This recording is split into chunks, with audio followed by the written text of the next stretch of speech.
Chatterboxx fam, it has been a struggle to get you guys videos.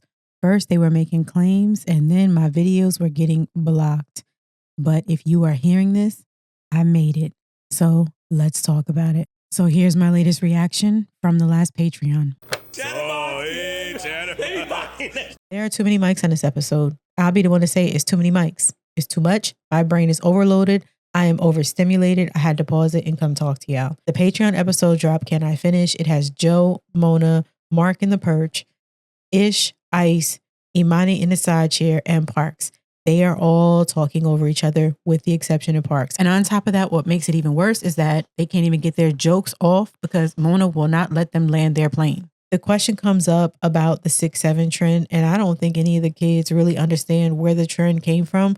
But Mona starts telling a story about how it came from Skrilla in the song that he put out where he says 6'7" in it. I don't know why Mona decided to take that shot at Joe. You heard her. Oh, yeah. Ask an 8-year-old. That'll get to the bottom of it. Really sarcastic. And even though she might have been a bit playful, it came off way more sarcastic. He is putting people on timeout and asking questions later because it seems like he don't have time for it anymore. Like he's been doing the flip. He might be about to do that to Mona if she starts taking on this attitude and not staying in her lane, because you don't take a shot like that and then give the little smirk. As Big Mama used to say, you might be getting too big for your britches. They all start joking and getting into their man bag, and TMI on the bathroom information. I could have gone my whole life without knowing about that, about people I watch on a podcast. TMI. Some things are better left unknown. They move on into swinging etiquette and start talking about that. Mona refers to it as partying. You know, they're always going to do those type of topics and unpack those. And then Ish and Joe are going to have their battle off. Imani jumps in on that. They ask questions around the room of who's done what, et cetera, et cetera. But as the pod goes on, they all are talking over each other for most of it. And my ears are hurting. They are all talking over each other. And I'm just overwhelmed. It was way too much. There are way too many voices in that room on the pod. And in the process of that, Mona keeps trying to get her thoughts and words in. To me, it's coming off as like she wants to be the only funny one in the room. She keeps trying to draw the attention back to herself. There are so many times where Mona will just keep talking over somebody else, or somebody will be in the middle of talking and she'll just cut them off. And she does it a lot to Mark. And I'm surprised he doesn't get upset on camera, because they're all going back and forth and joking about someone off camera throwing water to Ish. She's like, I like the water. It tastes good. It's sweet. She's saying all these like random things, and they're really just joking about throwing this big container of water. And Mona wants to be heard, understandably so. With the prior narrative with Melissa Ford, and it's in context, only reason why I'm referencing her is because before the narrative was they don't let Melissa talk. You know, she got quiet over the time, the misogyny, all this other stuff. We got to start calling a spade and call it what it is. Every situation doesn't mean the same exact thing. And with Mona and the JBP cast adjustment, I feel like that narrative is being blanket applied to Mona coming in without looking at the different personality types. I personally feel like we can't take the Melissa Ford obstacles and place them on Mona, because Mona will share stories. Mona will tell lots of jokes. She does add value to the set. It really comes down to finding the rhythm, and that Mona doesn't always have to be the center of attention and the jokester. Like, they do tell jokes too. They do tell stories too.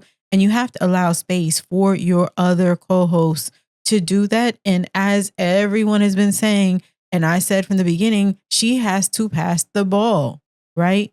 So this whole narrative of they're ignoring Mona, this and that, they were really trying to bring her into the fold. But when you want to run the whole conversation and you're the only one that has the floor for majority of the pod, that is not fair. Now, they all vibe with Mona. Ice has said, oh, I was on FaceTime with you. It's just like, you can call me anytime. They are being so open with her, especially Joe Budden. And it seems like she has carte blanche to do what she wants. She comes in late. She talks over them. Even when Joe taps her and is like, enough, she just does what she wants anyway. Now, this is only about 30 minutes or so into the pod. So now as the pod goes further and they start egging her, you understand why. Because she will just railroad the conversation and keep going. So as the pod goes on, about an hour and change in, they start talking about Joe and Ish's dynamic and the reason for their competitiveness. Now, at this point, Imani and Mark are giving their takes with the history that they know about Ish and Joe. As they're talking, Mona is inserting her little one-liners, but they keep talking. So now remember this when they start ignoring her. And if that's not good enough, while they're trying to have a conversation, you can hear her huffing and puffing in the background. On top of that, it almost seems like they are rushing to speak because they don't know when they're going to get cut off again, or she's going to be like, wait. So it definitely changed the energy of the pod. Remember when Joe talked about the word count of the episodes that he did for each of them to see who was talking more, who was talking less? I would love to see how many words Mona said in an episode. And not that all the talking she's doing is bad. It's just picking your spots and allowing the conversations to flow naturally, because every moment doesn't have to be a comedic moment. I'm sure just as many of y'all are here for the soap opera and the drama, you're also here for their takes on different topics. But a lot of times the topics are being stunted because of the dynamic and the flow. So maybe for Joe Budden, it's finding the perfect arrangement of personalities and the seating and all that stuff. She is coming in almost with that same mentality that so many of y'all don't like Flip for, which is he is self-made. He was viral before coming on the JBP. And mark my words, we're about to see the same thing go down with Mona that happened with Flip. If you watch Mona's content, as a matter of fact, she dropped her 3rd episode and it's on her channel, Don't Call Me White Girl, on YouTube. And she doesn't seem to do this type of thing. She is the main mic with Phelps as the secondary mic, and she just goes with the flow. Often she's like, are we done yet? And she rambles a lot on her podcast, understandably so, because she is the main mic. But on here, there needs to really have a balance because Joe Budden has a way bigger audience and way more many mics. So hopefully he will make some adjustments so it's an easier listening experience, because my ears are hurting. Because in the middle of the guys joking and saying something, she's like, I don't have any friends in this room. And Imani placates to her and is like, no, you do, Mona, you do. Now, mind you, they're all talking over each other. No one person is getting more of the floor than the other, but Mona keeps trying to redirect the conversation back to her. And then, she's doing her hands up and all this other stuff. She got her hands up. She got the long stilettos on that she said, by the way, in BTS was only for night ballerinas. Y'all saw that clip. But she is doing a lot of jumping in and not letting them land their plane and get the jokes off. And in the middle of it being funny, I'm like, ha ha ha. And my ha ha is getting cut short. And I'm upset. I'm upset because my hee hee is not hee heeing, and my ha ha ha is ha ha, and can't get the laugh. I can't get my laugh in because Mona keeps interjecting in the jokes. And I laugh at all Mona's jokes. So the best example I can give you, since I couldn't include video in this one, in the Grinch movie, how he's like, all of a sudden he just is in the camera and he's jumping in people's face and he's like, rawr, rawr, rawr. That's what it feels like it's doing to my ears every time Mona is like jumping on top of what somebody is saying. Mona's funny, but she's got to learn to let other people land the plane. And not to mention, Joe has to keep fixing her mic.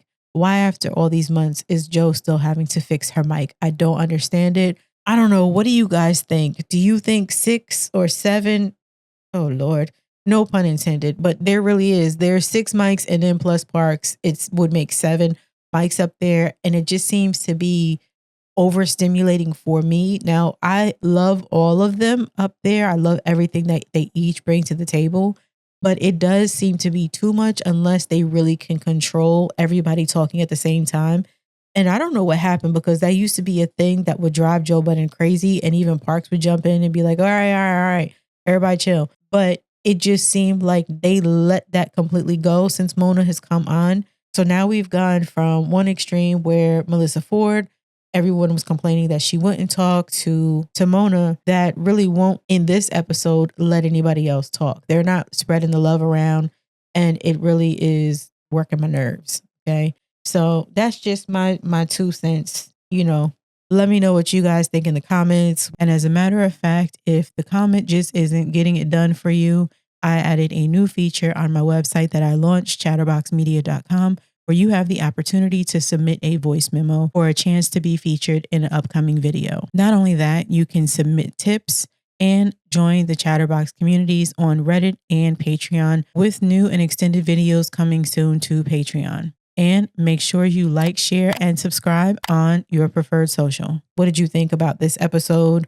Can I finish on Patreon? And where did this story of the 6'7" originate from? Let's talk about it in the comments.